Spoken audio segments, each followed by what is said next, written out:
Thank you very much. Erev Tov.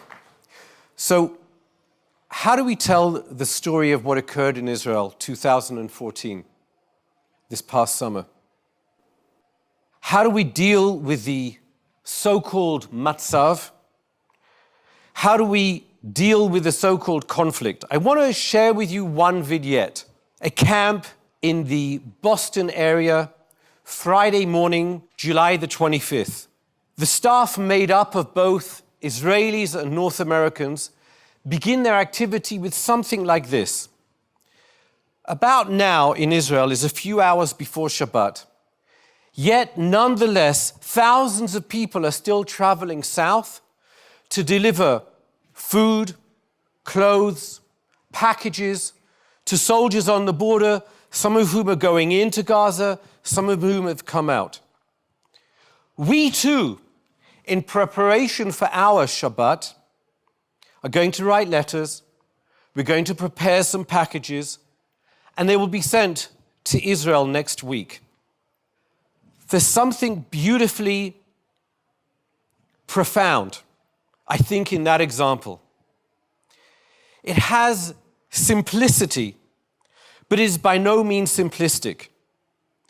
It had the capacity to move the story, the narrative, out of the so-called matzav, out of the so-called conflict, and entrenched the way we spoke about Israel in values that were timeless, but relating to the timely. Those staff people were able to ground their discussions on Israel around Shabbat, around community, around responsibility, around a sense of calling that we need to do something. By the way, the matzav, what on earth is that word? The situation? I think it's a word we choose to describe a condition that we choose not to describe. It's a little bit like our parents or grandparents speaking Yiddish. Did anyone grow up with that? I did. So they would speak Yiddish so that we wouldn't understand what was going on. Friends, this is not good educational practice. We have to empower ourselves and our pupils to be able to clearly name what we're talking about. I want to use one example, a textual example, to play out this idea of moving from timely to timeless a little bit more. I want to take us to the opening Mishnah, the opening tractate of the opening Gemara that deals with and is called brachot, deals with blessings. Some context. The Mishnah was written to the backdrop of the destruction of the Second Temple. It's a time where the Chazal, the rabbis, knew we were moving from priesthood to learning, to prayer, from temple to temple, or from temple to synagogue. They knew that on the eve of this diaspora, the second, but it was going to be longer, the capacity to keep the oral law was slowly going to fade away, was slowly going to become less effective. And the oral law becomes written in a format called the Mishnah. That's the context. Let me get a little bit more dramatic, may I? Picture Fiddler on the Roof, daughter number 2. She's going off to the rebellious guy. She's in the train station. You can hear the whistling of the train coming. The father is there. He has what? 2 minutes to tell her everything she needs to know to sustain and continue being Jewish, what we call today Jewish continuity. What does he say? That, my friends, is the beginning of the Mishnah. I don't want to overplay it. I think I'm underplaying it. Everything we need to know is captured in those few opening bars.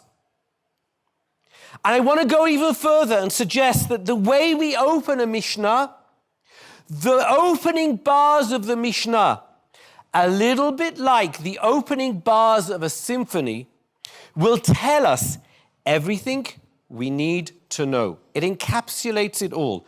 Listen carefully. Da-da-da-da. Beethoven's Fifth, the first few bars, everything that follows is a discussion, a commentary, an interpretation, a harmony to those first few bars. Now, let's take a look at the Mishnah again for the first time. The opening question is remarkable, extraordinary. What is on the minds of the rabbis in this time of crisis? The temple has just been destroyed. In the time of, dare I say, matzav? There's a matzav. So what do we ask? Me'ei matai korin et hashema ba'aravit. When do we read the Shema in the evening? That's the question. Have we forgotten? Is the crisis that serious that something so fundamental we've forgotten? The answer is even more puzzling. I'm going to say the answer in Hebrew, then I'm going to say it in English, and I promise you still won't understand. Shall I try Yiddish? Here's the answer. Misha'a shehakohanim nichnesim le'echol b'trumatan ad sof ha'ashmura rishona. From the time the high priests, the Kohanim, would eat their sacrifice until the end of the first watch. You get it? Achshav atem yodim. Now you know when you have to read the Shema. What kind of answer is that? And by the way, later opinions in the Mishnah, as you probably know, will actually give you the precise time. So why not give the time from the outset? I think the rabbis here were doing something beyond our wildest imaginations. They are grounding something they know is going to occur in a memory that needs to be sustained. When you and I say the Shema in the evening and in the morning, we are transported back to those moments of the temple when it stood in all of its glory. That's what the rabbis are doing.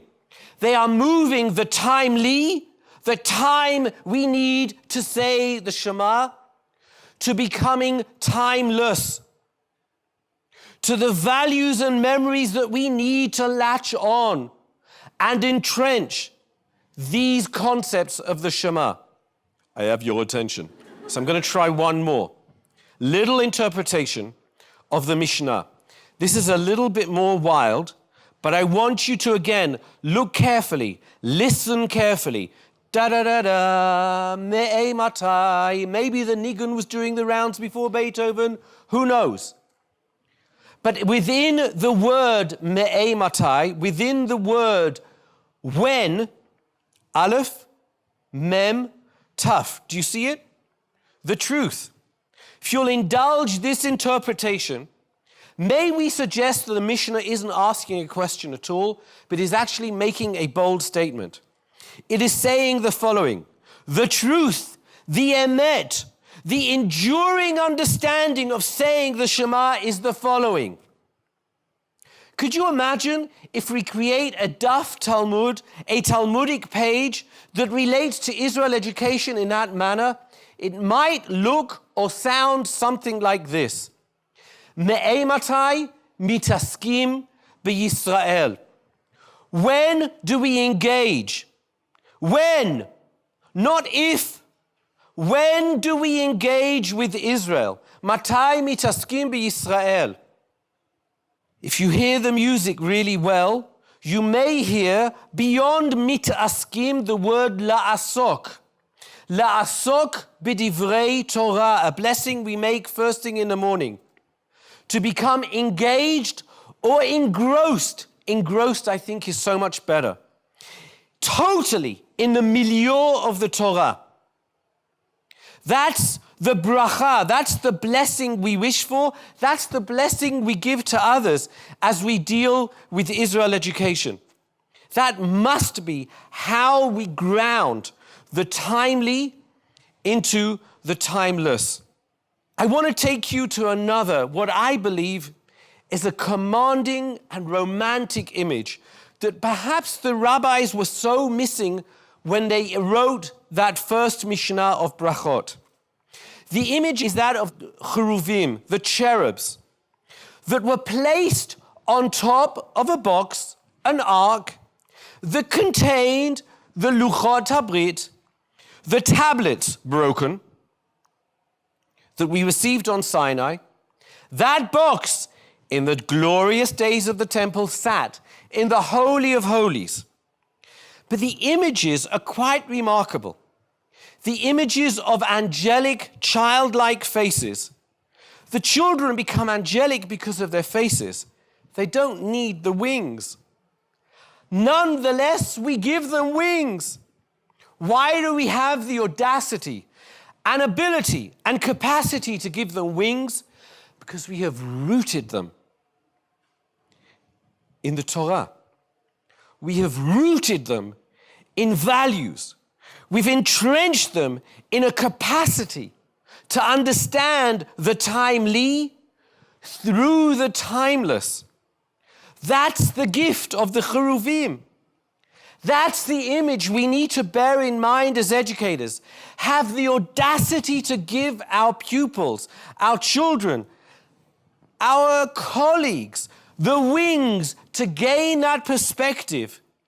So evoking that poem of Amnon Shamash, roots and wings, is not so much a dichotomy, but it actually is, as they say in the Talmud, Hainu hach. It's actually the same thing. You will gain that perspective from above because you're rooted below. That Friday morning at camp, just outside Boston, those staff people had the capacity and the ability and the success in providing both roots and wings, in embedding the conversation of Israel around the values and the milieu of the institution they were living in, that speaks of values that resonate, moving the story or the conversation about Israel from being just political to perhaps being prophetic. Did you ever hear what Heschel said and wrote in the late 60s, wandering the streets of Jerusalem after the Six-Day War? He writes that he could hear the voices of the prophets who wandered those same streets. Yafo. Was it called Ben Yehuda then? You know the area. He could hear the prophets because he was tuned into what he himself called the echoes of eternity. Those moments of Friday, a beautiful simplicity but not simplistic, I think provide a model for speaking about Israel that is entrenched, political, prophetic, timely, timeless, roots and wings, providing for compelling and exciting journeys for those that will engage in this phenomenally exciting and compelling chapter in our history called Israel. Toda Rabba. Thank you very much.